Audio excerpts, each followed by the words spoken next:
responsable communication du parti UMP, en même temps président de la commission implantation. UMP entendu par la Union pour un mouvement populaire, dont le président est honorable Boubacar Sidiki Diallo, deuxième vice-président de la commission loi à l'Assemblée nationale.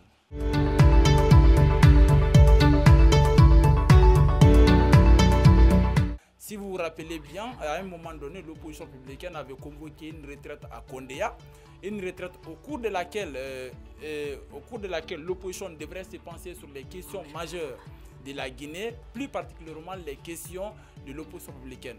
Au cours de cette retraite, j'étais le responsable chargé des affaires électorales. On a étudié de fond en comble le problème de la Guinée et les problèmes électoraux dont le pays traverse. Après là-bas, c'est là-bas l'idée de la création d'une force vive à y jour. Nous avons parlé de la création d'une force vive et ce jour-là, il a été mandaté, Selou Dalein et Mamadou Sylla, le président des UDZ, ont été mandatés de rencontrer les acteurs de la société civile pour les galvaniser, pour qu'ils puissent venir faire un front commun pour barrer à tous ceux qui veulent violer la Constitution. On a continué, le FNDC fut créé, nous avons beaucoup évolué dans le FNDC, une plateforme dans laquelle j'étais membre de la cellule de communication, en même temps membre de la cellule stratégique.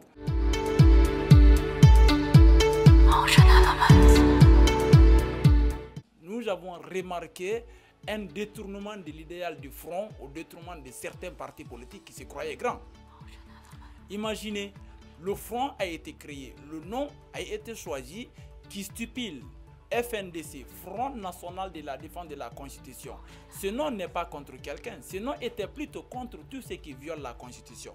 Si vous vous rappelez bien, quelques temps après, les députés, les anciens députés qui ont quitté l'Assemblée nationale après les élections du 22 mars 2020, ces anciens députés, leur mandat avait pris fin. Mais ils ont pris un ordonnancement promulgué par le président en prolongeant leur mandat de plus. Ce qui veut dire qu'ils étaient dans légitimité, ils ont violé la Constitution. Parce que la Constitution est claire sur là-dessus. Les députés sont élus pour un mandat de 5 ans, renouvelable autant de fois. Nul ne peut siéger au-delà de son mandat.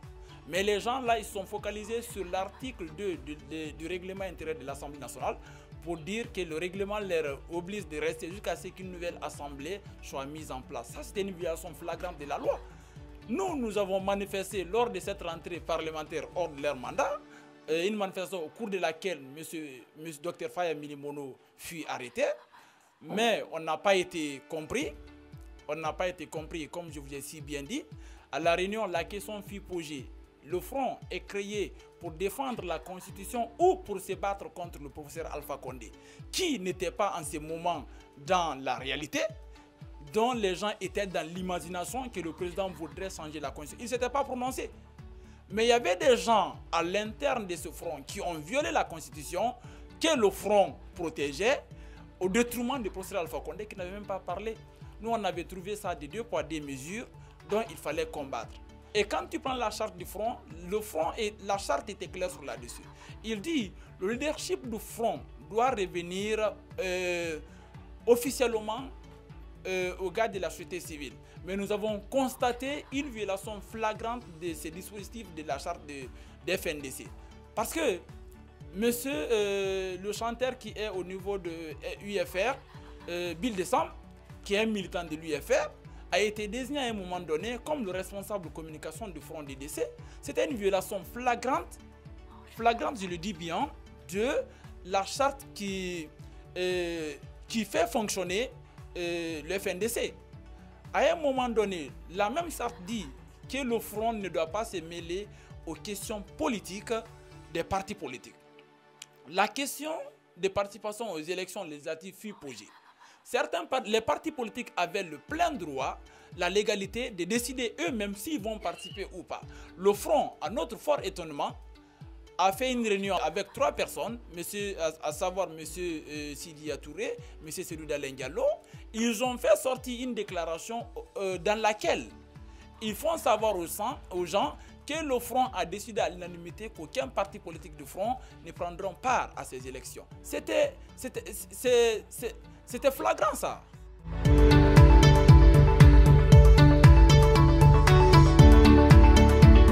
les partis politiques ont une autonomie. C'est quoi cette autonomie? Chaque parti politique est libre de faire son choix, de ce qui est bon pour son parti et ce qu'il pense être bon pour le pays. Tous les partis politiques créés ont une ambition, ont une idée dont ils pensent que c'est ce qui est bon pour le pays.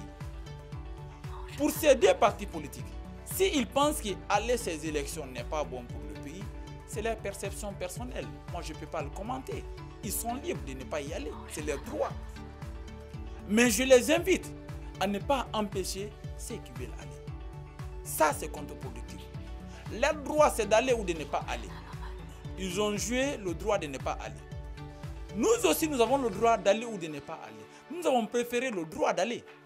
Donc, comme ils sont retirés, qu'ils restent calmement à la maison, qu'ils laissent nous autres, qui sont déjà dans le processus, d'aller aux élections.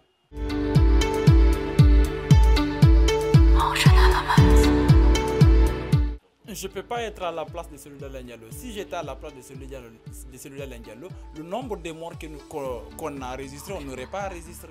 L'UFDG, c'est un parti de paradoxes. En allant aux élections, le président de l'UFDG se moque de la mémoire de ceux qui ont été tués dans les différentes manifestations, dont moi j'ai considéré que c'est des manifestations bidons. Lorsque vous êtes chef, vous êtes le capitaine d'un bateau. Dans ce bateau, il y a les gens qui vont s'embarquer. Ce sont des militants.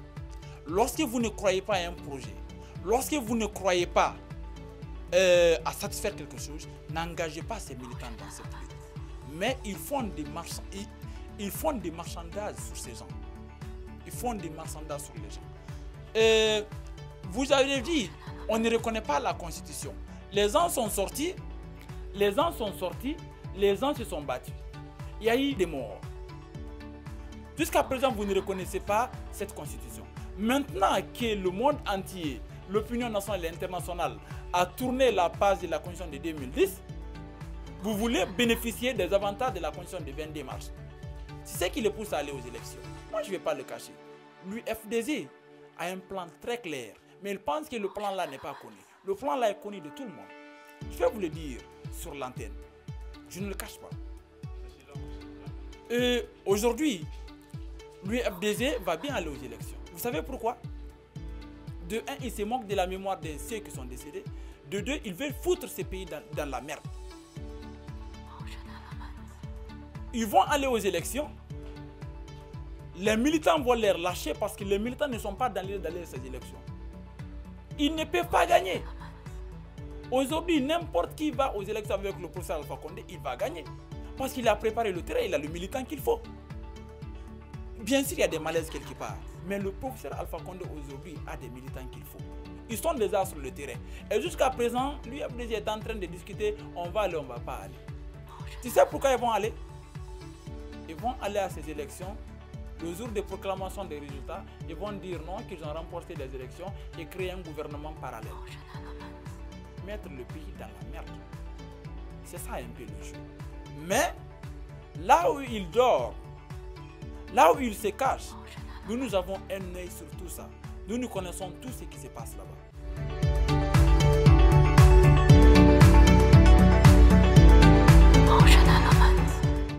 Le motif est très simple. Aujourd'hui,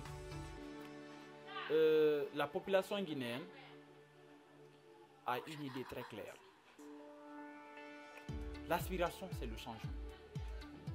Mais les gens pensent que le changement, c'est forcément changer un président. C'est pas ça.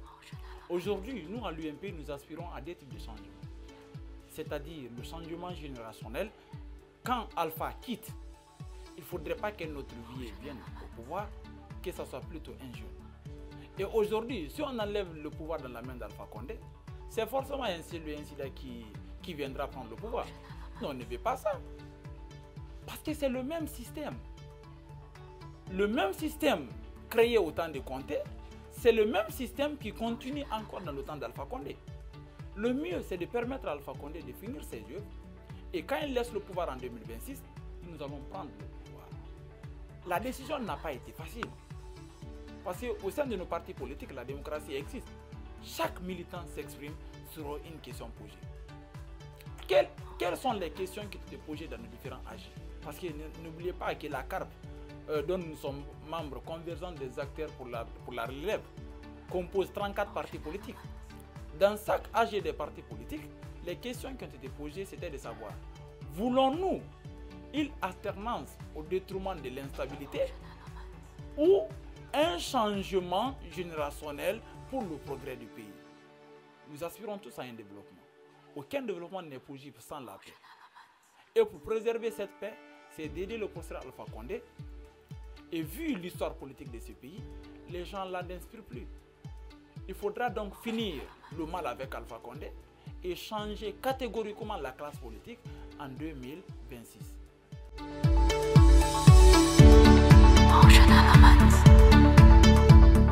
Mes chers compatriotes, chers jeunes, Guinéens et Guinéens, nous nous acheminons vers un enjeu très majeur. L'enjeu est de taille.